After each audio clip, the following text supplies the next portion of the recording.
বৌমা শাশুড়ির এই ঝগড়ার প্রধান কারণ হচ্ছে জেনারেশন গ্যাপ, ঠিক কিনা?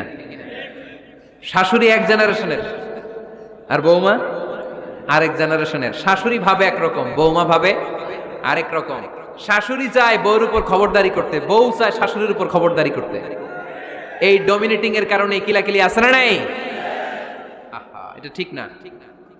আমার শাশুড়ি মায়েরা যারা আছেন, প্রথমে শাশুড়ি দিয়ে শুরু করি। আমার মাইকের আওয়াজ যে ঘরগুলাতে যায়, আমার শাশুড়ি মাদেরকে বলবো, বউদের উপর অত্যাচার করবেন না। ছেলেরা প্রশ্ন করে, তোর কাছে তোর বউ বড় না আমি বড়? আছে না নাই? এটা একটা প্রশ্ন হইল। তোর বউ বড় না আমি বড়? দুইজনেই বড়। তো এক ছেলে সুন্দর উত্তর দিছে, আমার কাছে ভালো লাগছে উত্তরটা শুনে। এক মা প্রশ্ন করছে, তোর এতদিন আমি লালন পালন করে বড় করলাম, জীবন